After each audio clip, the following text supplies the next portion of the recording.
Good morning students. आज हम पढ़ेंगे civics chapter 10 the government and the economic development. जैसा कि आप सभी जानते हैं कि गवर्नमेंट जो है हमारे डेली की लाइफ में बहुत बड़ा रोल प्ले करती है। कंट्री में किसी भी तरह का पॉलिटिकल, इकोनॉमिक, सोशल डिसीजन जो लेना होता है वो उस कंट्री की गवर्नमेंट के थ्रू लिया जाता है। तो इसी उससे हम आगे इस चैप्टर में देखेंगे कि गवर्नमेंट आखिर किस तरह से फॉर्मेशन करती है कंट्री में, उसको आगे बढ़ाने के लिए। सबसे पहला क्वेश्चन है हमारे सामने, नीड फॉर अ गवर्नमेंट। आखिर हमें गवर्नमेंट की ज़रूरत क्यों पड़ती है? The interest of and problem of a vast number of its member can not be the same. कि किसी भी कंट्री में सभी लोगों का इंटरेस्ट, उनकी प्रॉब्लम्स सेम नहीं होती है। तो ऐसे में एक ऐसी बॉडी का होना बहुत ज़रूरी है जो सभी लोगों के इंटरेस्ट और उनकी प्रॉब्लम्स का सल्यूशन कर सके। इसी वजह से हमें गवर्नमेंट की ज़रूरत पड़ती है।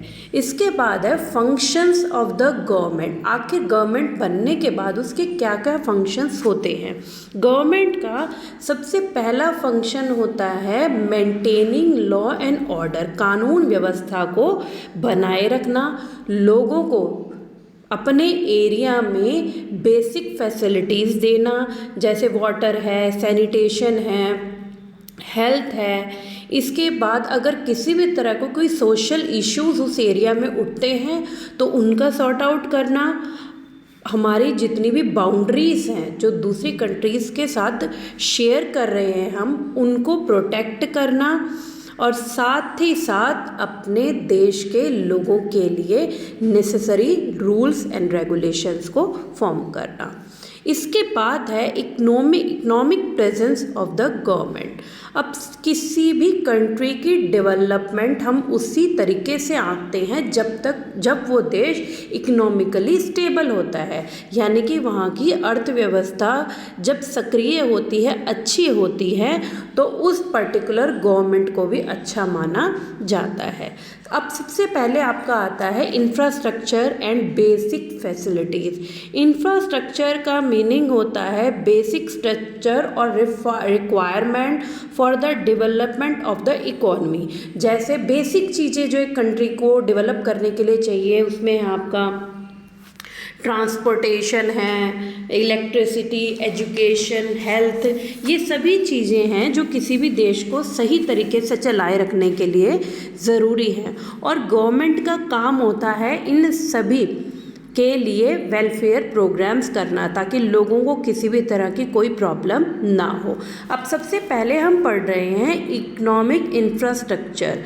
इसमें आता है पावर यानी कि एनर्जी के बिना शायद आज की लाइफ को हम कंप्लीट भी नहीं कर सकते, क्योंकि हमारी बहुत सारी ज़रूरतें जो हैं वो पावर से ही कंप्लीट होती हैं। बहुत सारा आपका मशीनरीज जो हैं, हाउस होल्ड अप्लाइंसेस जो हैं, वो सभी जो हैं पावर के ऊपर चलते हैं। तो गवर्नमेंट को मेक श्योर होना चाहिए कि जिस एरिया में वो डेवलपमेंट प्रोग्राम कर रहे हैं वहाँ पर पावर बुरी तरह से आ रही है या नहीं।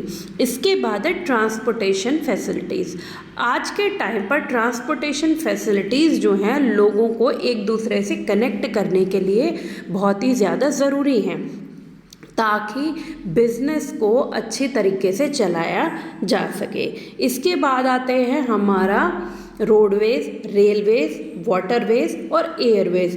ये चारों ही वेज़ जो हैं गवर्नमेंट को ध्यान देना चाहिए, क्योंकि इन्हीं के थ्रू बेसिकली लोग एक जगह से दूसरी जगह जाते हैं, और हमारा जो बिज़नेस है, व्यापार जो है, वो इन्हीं मोड ऑफ ट्रांसपोर्ट्स के थ्रू जो है वो कंप्लीट होता है। बहुत सी चीज़ें रोड के थ्रू जाती हैं, रेल्स के थ्रू जाती हैं, वाटरवेज़ के थ्रू जाती हैं, एयरप्लेन के थ्रू जाती हैं, जिससे अगर इनमें किसी भी तरह की कोई कमी होती है तो जो देश में बनने वाली चीज़ें हैं या बाहर से मंगवाई जाने वाली जो चीज़ें हैं उनमें कमी आ सकती है।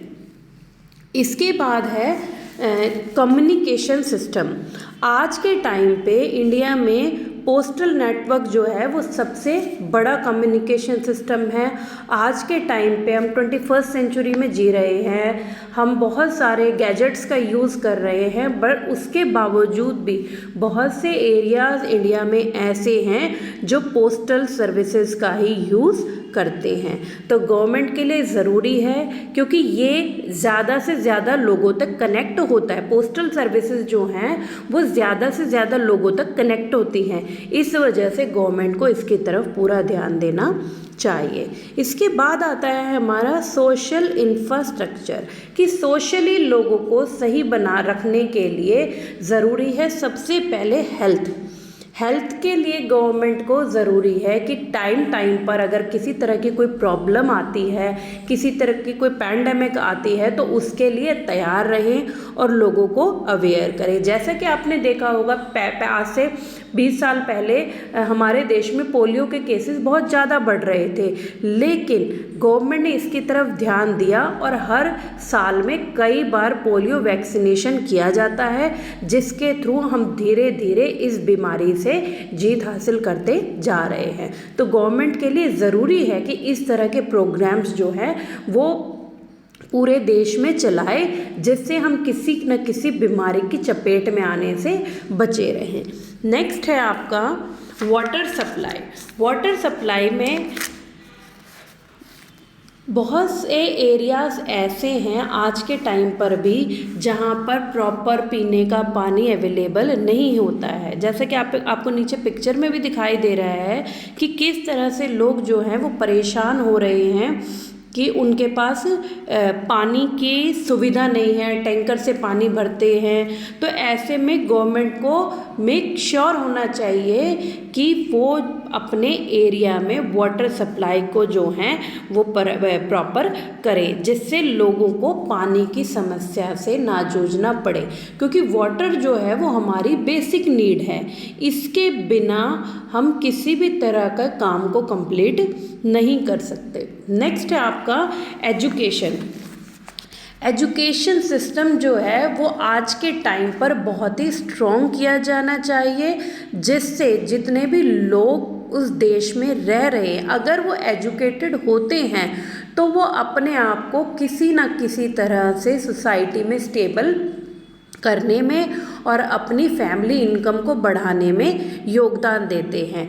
और इसी के चलते गवर्नमेंट ने कई प्रोग्राम्स किए हैं, जैसे 1976 में education was responsibility of the state government, but the constitutional amendment of 1976 provides for inclusion of education in the concurrent list.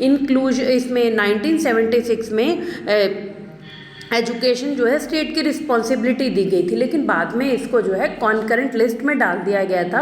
Concurrent list में मुद्दे दोनों के ही रिलेटेड होते हैं, यानी कि स्टेट से रिलेटेड भी और सेंटर से रिलेटेड, यानी कि अब जिम्मेदारी दोनों ही गवर्नमेंट की बनती है कि वो एजुकेशन के ऊपर फोकस करे और देश में ज़्यादा से ज़्यादा स्कूल, कॉलेजेस, प्राइमरी स्कूल्स वगैरह खोले जाएं, जिससे हर वर्ग के व्यक्ति को, हर वर्ग के बच्चे को एजुकेशन मिल सके। इसके बाद है आपका हाउसिंग जो है वो आज के टाइम पर लोगों के लिए, बहुत से लोगों के लिए बहुत ज़रूरी चीज़ है, क्योंकि हम देखते हैं जब हम घर से बाहर निकलते हैं तो कितने ही लोग जो हैं वो सड़क के किनारे पर सो रहे होते हैं। ठंडी भी होती है, गर्मी भी होती है, बारिश का मौसम भी होता है, तो ऐसे में ये लोग कितना ज़्यादा सफ़र कर रहे होंगे। तो गवर्नमेंट को ये देखना चाहिए कि किस तरह के प्रोग्राम्स बनाए जाएं, जिससे इस तरह के लोगों को जिनके पास रहने का घर नहीं है उनको घर दिया जा सके। आई होप आपको ये चैप्टर समझ आया होगा। Now you read this chapter again. Thank you.